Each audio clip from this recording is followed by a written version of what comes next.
The Lord be with you. A reading from the Holy Gospel according to Mark. Glory to you, O Lord. Jesus took Peter, James, and John and led them up a high mountain apart by themselves. And he was transfigured before them, and his clothes became dazzling white, such as no fuller on earth could bleach them. Then Elijah appeared to them along with Moses, and they were conversing with Jesus. Then Peter said to Jesus in reply, "Rabbi, it is good that we are here. Let us make 3 tents, one for you, one for Moses, and one for Elijah." He hardly knew what to say. They were so terrified. Then a cloud came, casting a shadow over them. From the cloud came a voice, "This is my beloved Son. Listen to him." Suddenly, looking around, they no longer saw anyone but Jesus alone with them. As they were coming down from the mountain, he charged them not to relate what they had seen to anyone, except when the Son of Man had risen from the dead. So they kept the matter to themselves, questioning what rising from the dead meant. The Gospel of the Lord.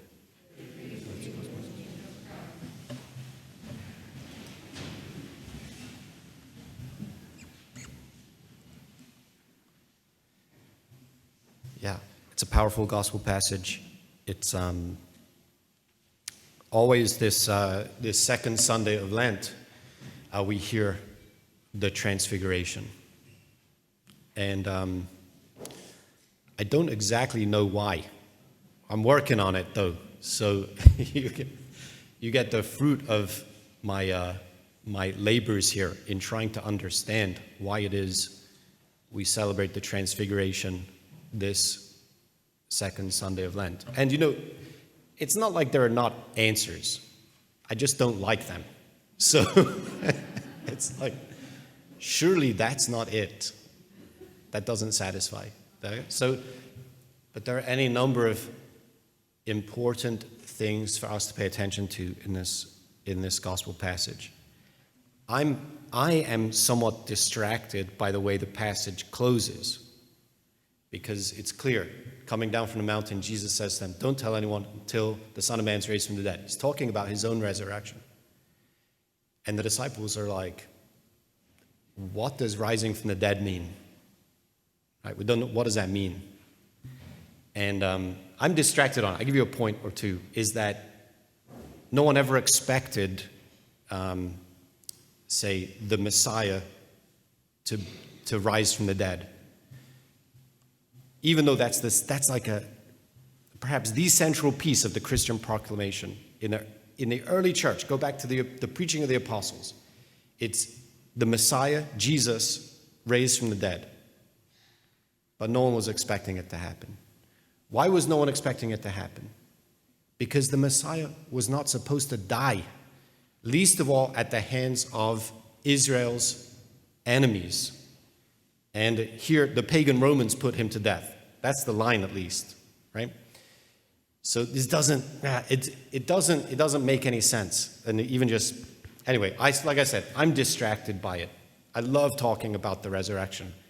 Easter will give us ample opportunity to do it. But just to say one word there, right? Why is it that the Christian proclamation is the Messiah risen from the dead? Even though no one expected that to happen, even though no one would have seen that as proof, it's because it happened and it changed the world and still does change the world. And that's part of why we see its inclusion in this passage. And also because we're journeying, as we make our journey through Lent, we're journeying, yes, through the valley way here, the down from the mountain way, right, our way in Lent. It's marked out by the revelation of the glory of God in and as Jesus, but it's a valley way. We're following his way, but we come down off the mountain, but we have to remember we're headed toward Easter. We should remember here, we're headed towards Easter. So our entire practice of this penitential season has to be oriented to Easter. It has to keep in mind the glory of God, not just seen in himself, radiating through Jesus, his every pore, but also the fact that we were made for glory. We were made for glory. We were made to share in Jesus' own risen life. And we have to keep our hearts focused, fixed on that reality, or our penitential practices come to naught. We live for him, our crucified and risen Messiah. So, okay, more to do with the transfiguration. What we hear is that Jesus revealed his glory as God. We see the glory of the transfiguration as something that would hold the disciples over as they experienced the trials and travails that they were going to face, especially Jesus' death, his crucifixion. The challenge with that explanation is that the disciples all run away. It's not, I mean, it didn't do all that much for them. They ran away. And yet they record this as a central turning point event in Jesus' own life and ministry. What is that? I think we can see what it is by who it is that appears along with Jesus in the scene. We see Moses and Elijah. Moses and Elijah represent the law and the prophets, right? The great tradition of Israel, representing the great vocation of Israel. We have to remember what Jesus' own commentary on the law and the prophets is, or at least how he uses the law and the prophets. Right? Remember when he's approached by the person asking him, by the scholar of the law, what is the greatest commandment in the law? And he says, what is it? To love the Lord your God with your whole heart, mind, soul, and strength. And the second is like it, to love your neighbor as yourself. On these two hang the law and the prophets. And here, alongside of Jesus, in consultation with him, are Moses and Elijah, the law and the prophets. What could they be confirming him in except for the way that he was to walk no matter what? And the way that he was to walk no matter what was going to be love of God, heart, mind, soul, and strength, and love of neighbor as self.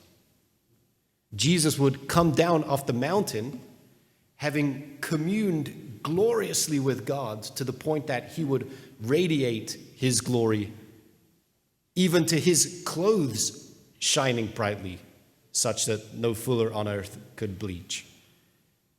And put into action the glory of God, coming down off the mountain, having communed with God in that tremendous way, to live the life that he there commits to, that he there sees and experiences as God's own life of love.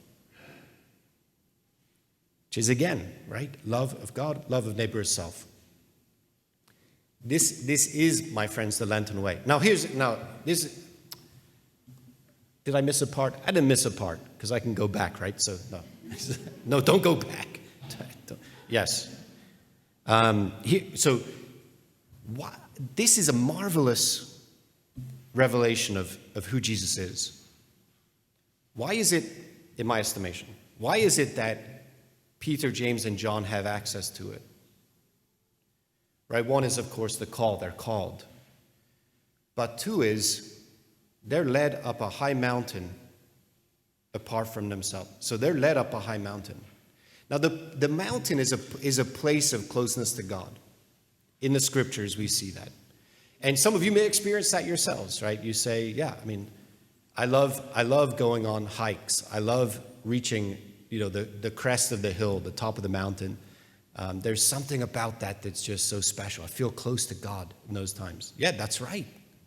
I don't know why that's right, but that's right. Jesus takes them up the mountain. Have you ever seen any of these mountains that people propose that's the mountain of the Transfiguration? There's like two of them that compete for that's probably the one that it was. Have you ever seen them? They're massive mountains. They're steep. They're treacherous. You don't want to go up. I mean, I don't want to go up them. I personally don't want to go up them. I go up them in a car. And even that's scary over there. That's scary, the mountain of the Transfiguration. They say that journey to the top of the mountain of Transfiguration is the most prayerful time in anyone's life, because you're so concerned you're going to fly off the side of the mountain. Everyone's just praying, please God, let me get up there, right? This is a tough and treacherous road that the disciples had to walk in order to experience the glory of God. What is that? They had to go beyond themselves. They had to look beyond themselves. They had to trust Jesus sometimes in that craggy mountain every step of the way. Every step of the way they had to trust Jesus. They take this path and that path, and each one seems more dangerous than the next. And every step of the way they're giving themselves over to Jesus. Every step of the way they're growing in trust for him, because they have to. He's leading the way. He's leading them up the mountain. And it's being habituated to going outside of themselves that then allows them, primes the pump, as it were, to have them see the glory of God that is nothing other than love.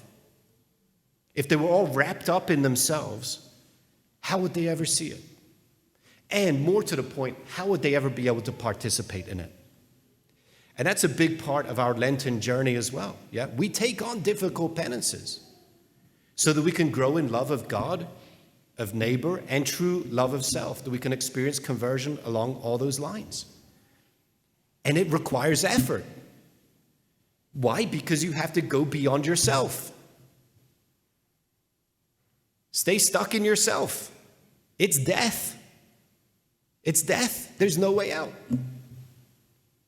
We have to go beyond ourselves. We have to go beyond ourselves in love.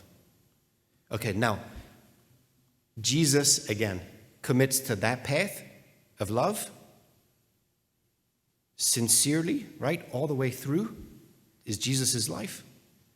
And we're about to see, as we make this Lenten journey, all the way to the end, the cross. All the way through, every step of the way, and all the way to the end, he's living love of God and neighbor as self. This is the challenging part for us. You are baptized people, are you not? Yeah? You're baptized people.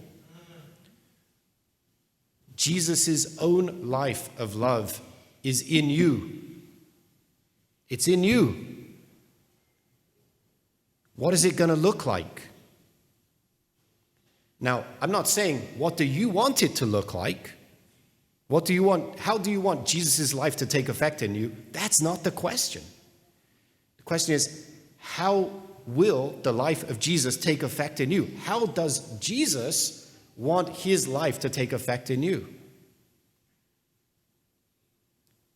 He wants you to live his life the way that he committed to, the way that he was confirmed in here on the mountain, the way that he walked every step of the way, mountain to valley, to the hill,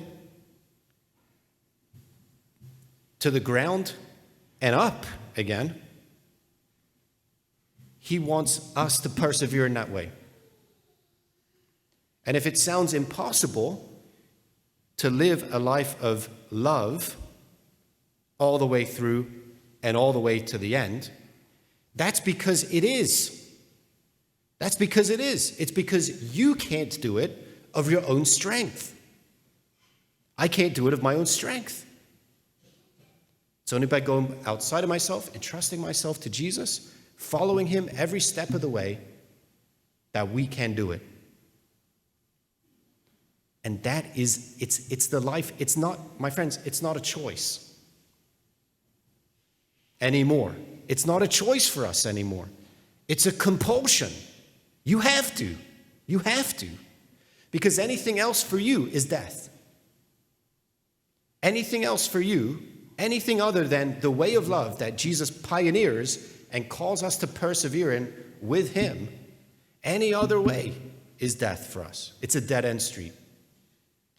This is the only way that leads to life. The only way. We've already been called. We've been summoned by him to live in his service, to turn over our whole heart and our whole life to him, and to give ourselves recklessly away in his service. We've been called to live the life of love that he lived. And he will make it so. He will make it possible. But it's ours to trust and follow him. This is the big thing, right? This is the big thing. This is the mountaintop experience. This is the crowning achievement. This is the glory of God we're talking about. And it's also the valley road. From top to bottom. From life to death, and through death into life, it's the only way. It's the only way. Where are we not rising to the challenge? Where am I not loving? Where am I not persevering in the way that Jesus walked? Where am I not loving God? Where is my life not focused on the love of God? Where am I not yet surrendered to him and his way? Where am I not yet bringing his forgiveness, his mercy to bear in the world? Good for you if you can identify it. Because that's where Jesus wants to be, to have you join him on the way today.